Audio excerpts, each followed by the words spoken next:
Abonnez-vous maintenant car cette histoire va vous choquer. Que feriez-vous si l'empereur des investissements monégasques, l'homme qui contrôle plus de 12 milliards d'euros et les plus grandes fortunes de la principauté, vous offrait exactement 10 000 d'euros pour faire disparaître une page d'un dossier alors que vous êtes l'avocate fiscaliste en charge de cette enquête? Dans cette histoire, vous allez découvrir premièrement comment un empire bâti sur des yachts et des holdings cache un secret mortel. Deuxièmement, pourquoi une simple erreur peut coûter une carrière et une vie.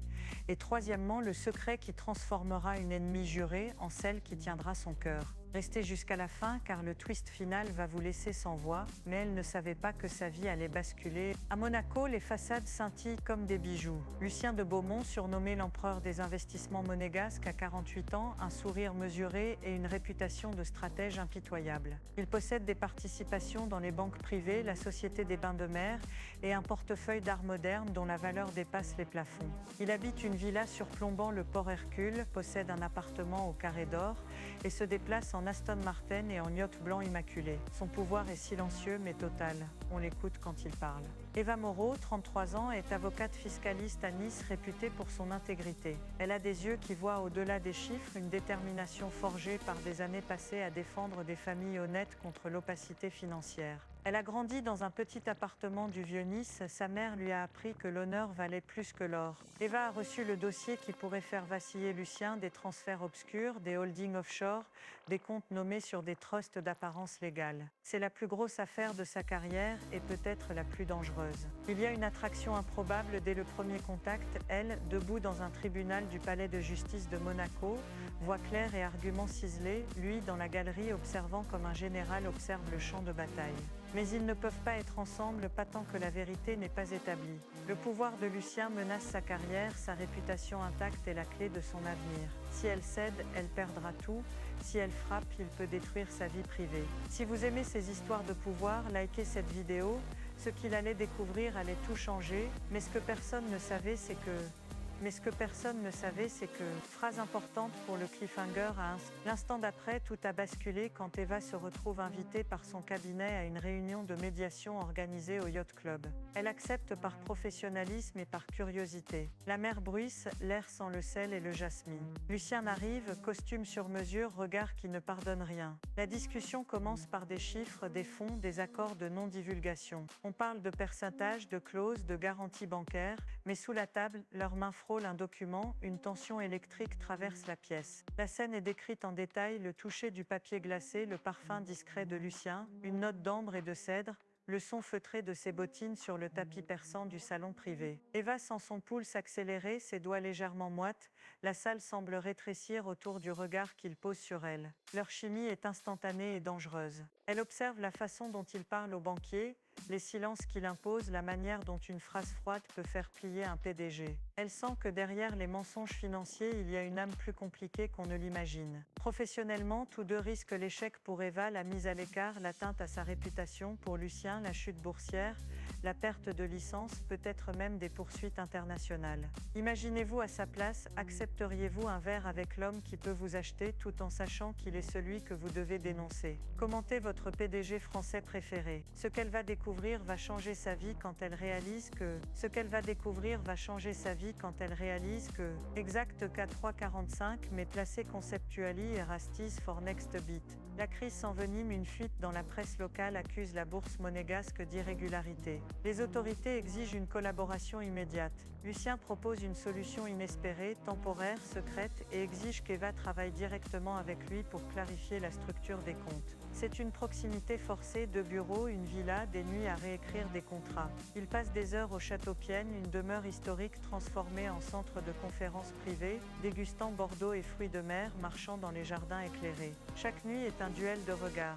Dans ces moments vulnérables, Eva révèle un pan de son passé, sa peur de perdre sa mère, la trahison d'un ancien associé qui a failli la ruiner. Lucien, lui, admet un rêve secret, ne jamais être seul à la fin, une enfance dans une propriété austère, élevée par un oncle banquier qui lui a appris à cacher les émotions. Leurs révélations sont fines, presque chuchotées. Ils partagent une cigarette sur le pont du yacht, le vent collant leurs paroles comme des confessions. La sensualité monte lentement, un effleurement du bras, une proximité qui invite à plus. Il y a presque un baiser, un moment suspendu où leurs lèvres sont à portée, mais Eva recule, consciente de son dévouement au devoir. L'attraction est palpable, interdite, Dites-nous, croyez-vous aux secondes chances? Mais soudain un secret éclate qui, exact K5 et 0, prépare le climax, information gap. Il y a une lettre anonyme, un transfert caché vers une fondation caritative qui n'existe pas. À cet instant précis, la presse claque la une. Le statut de Lucien menace de s'effondrer. Le choix se présente. Le procureur expose une preuve, un virement discret vers une société écran. Les enquêteurs laissent fuiter que la preuve provient d'un ordinateur portable trouvé chez un ancien associé de Lucien. L'émotion, la fidélité d'Eva à la vérité la pousse à s'apprêter à déposer un rapport qui pourrait mettre Lucien face au tribunal. Le public attend. Le monde financier retient son souffle. Le choix de Lucien sera décisif. Le choix qu'il va faire va vous surprendre car. Cette phrase collée ici annonce le retournement. Lucien choisit l'incroyable, il se rend public, convoque une conférence sur la terrasse du port Hercule et annonce qu'il renonce à la protection qu'offre la confidentialité du secret bancaire monégasque. Une main tendue vers la transparence. Mais pourquoi ? Parce qu'il ne peut plus vivre dans le mensonge. Il prend le risque de tout perdre pour gagner ce qui compte vraiment, la confiance d'Eva. À cet instant précis, il avoue une vérité que personne n'attendait. Il a utilisé des montages pour protéger des familles victimes d'une vieille injustice, pas pour enrichir ses amis. Est-ce vrai ? L'information gap reste, ce qu'il cache pourrait être noble ou calculé. Dans leur confrontation, les mots sont des couteaux et des baisers. Eva hurle ses peurs, Lucien pleure à peine. La passion explose non pour effacer la trahison, mais pour révéler une humanité brute. Ils s'embrassent enfin, un baiser qui scelle un pacte autant qu'il brise des barrières. Le monde autour d'eux menace encore, mais pour une fraction de seconde, ils existent seulement l'un pour l'autre. Le choix est fait, le risque calculé. Le public en ligne se divise, qui est du bon côté? À votre avis, que devrait-elle faire? Commentaire générateur, résolution finale CTA, 7. Et maintenant la révélation finale, les mots tombent comme un coup de tonnerre.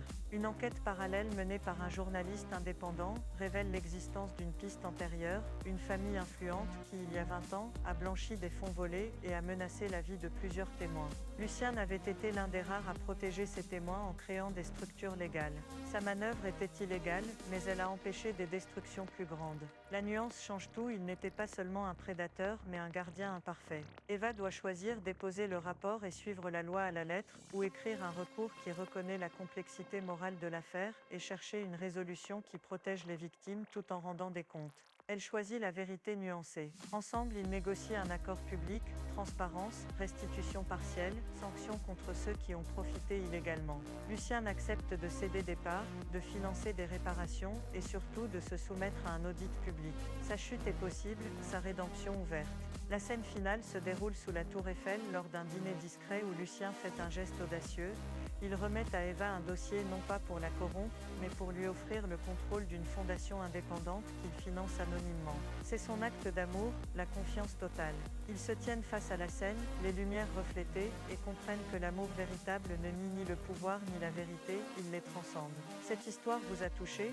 Laissez un cœur rouge si vous croyez à l'amour. Abonnez-vous pour découvrir chaque jour les secrets des PDG français. Activez la cloche car la prochaine histoire va vous stupéfier. Et vous, quelle est votre histoire d'amour impossible ? Croyez-vous aux secondes chances en amour? Avez-vous vécu une situation similaire? Partagez dans les commentaires. Merci d'être resté jusqu'à la fin. La vérité est rarement blanche ou noire, parfois elle brûle en or, comme Monaco lui-même.